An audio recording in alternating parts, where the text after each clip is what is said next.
ನೋಡ್ತಾ ಇದ್ರ ವನಿಜ Kannada YouTube channel. ನಾನು ರಶ್ಮಿ. ಬೆಂಗಳೂರಿಗೆ ಬರ್ತಾ ಇದೆ ಪಾಡ್ಕಾರ್. ಟ್ರಾಫಿಕ್ ನಿಯಂತ್ರಣಕ್ಕೆ ಹೊಸ ತಂತ್ರ.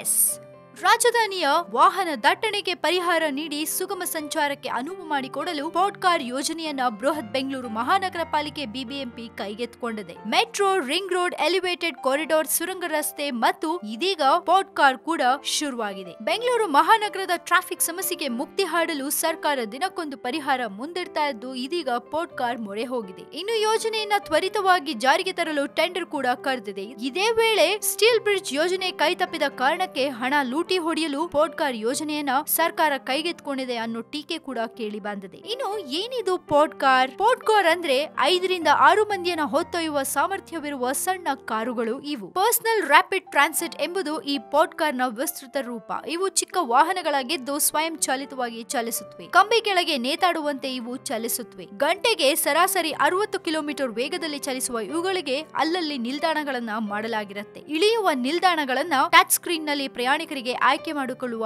ಅವಕಾಶಗಳು ಕೂಡ ಕೊಟ್ಟಿರುತ್ತವೆ. ಮೆಟ್ರೋ, ರೈಲ್ವೆ ನಿಲ್ದಾಣಗಳಿಗೆ ಸರಿಯಾದ ಸಂಪರ್ಕಗಳಿಲ್ಲದೆ ಇರೋದ್ರಿಂದ ಇದು ಸಹಾಯಕ್ಕೆ ಬರಲಿದೆ ಅಂತ ಹೇಳಲಾಗಿದೆ. ಬೆಂಗಳೂರು ನಗರಾಭಿವೃದ್ಧಿ ಸಚಿವ ಕೆಜೆ ಜಾರ್ಜ್ ಮತ್ತು ಮೇಯರ್ ಜಿ ಪದ್ಮಾವತಿ ಪಾಡ್ಕಾರ್ ಯೋಜನೆಯ ಶೀಘ್ರ ಅನುಷ್ಠಾನಕ್ಕೆ ಸೂಚಿಸಿದ್ದಾರೆ. ಇನ್ನು ಈ ಪಾಡ್ಕಾರ್ ಯೋಜನೆಯನ್ನ ಇಂದಿರಾನಗರ ಮತ್ತು ವೈಟ್ ಫೀಲ್ಡ್ ನಲ್ಲಿ ಪ್ರಾಯೋಗಿಕವಾಗಿ ಜಾರಿಗೆ ತರಲಾಗುತ್ತೆ. ಇದರ ಯಶಸ್ಸು ನೋಡಿಕೊಂಡು ಇತರ ಸ್ಥಳಗಳಲ್ಲಿ ಯೋಜನೆ ಜಾರಿಗೆ ತರುವುದರ ಬಗ್ಗೆ ನಿರ್ಧಾರ ತೆಗೆದುಕೊಳ್ಳಲಾಗುತ್ತೆ ಅಂತ ಹೇಳಿದ್ದಾರೆ. ಈಗಾಗಲೇ ಪಾಡ್ಕಾರ್ ಯೋಜನೆ ಜಾರಿಗೆ ತರಬಹುದಾದ 35 ಕಿಲೋಮೀಟರ್ ಉದ್ದದ ಒಟ್ಟು 6 ರಸ್ತೆಗಳನ್ನ ಗುರುತಿಸಲಾಗಿದೆ. ರಸ್ತೆ ಮಧ್ಯದ ವಿಭಜಕದಲ್ಲಿ ಪಿಲ್ಲರ್ ಮತ್ತು ಕಂಬಿ ಅಳವಡಿಸಿ ಈ ಪಾಡ್ಕಾರ್ ಯೋಜನೆ ಜಾರಿಗೆ ತರಲಾಗುತ್ತೆ. ಇದನ್ನ ಖಾಸಗಿ ಸಂಸ್ಥೆಗಳೇ ವಿನ್ಯಾಸಗೊಳಿಸಿ ನಿರ್ಮಿಸದಲ್ಲದೆ ನಿರ್ವಹಣೆಯನ್ನು ಕೂಡ ಮಾಡಲಿದೆ. ಇದರಿಂದ ಬಿಬಿಎಂಪಿಗೆ ಯಾವುದೇ ಖರ್ಚು ಇರೋದಿಲ್ಲ, ಹಾಗೆ ಪರಿಸರಕ್ಕೆ ಹಾನಿ ಕೂಡ ಆಗೋದಿಲ್ಲ. ಆದ್ರೆ ಈ ಬಿಬಿಎಂಪಿಯ ಈ ಪಾಡ್ಕಾರ್ ಯೋಜನೆಗೆ ತಜ್ಞರು ವಿರೋಧ ವ್ಯಕ್ತಪಡಿಸಿದ್ದಾರೆ. ಮೊದಲೇ ಬೆಂಗಳೂರಿನ ರಸ್ತೆಗಳು ಚಿಕ್ಕದಾಗಿವೆ. ಇದರ ಮಧ್ಯ ಮತ್ತೆ ಪಾಡ್ಕಾರಿಗೆ ರಸ್ತೆಗಳ ನಡುವೆ ಡಿವೈಡರ್ ನಿರ್ಮಿಸಿದ್ರೆ ರಸ್ತೆ ಮತ್ತಷ್ಟು ಕಿರಿದಾಗತ್ತೆ ಅಂತ traffic engineer S Naresh Kumar ಹಾಗೂ ಸಾರಿಗೆ ತಜ್ಞ ಎಂಎನ್ ಶ್ರೀಹರಿ ಆಕ್ಷೇಪ ವ್ಯಕ್ತಪಡಿಸಿದ್ದಾರೆ. ಏನೇ ಆದ್ರೂ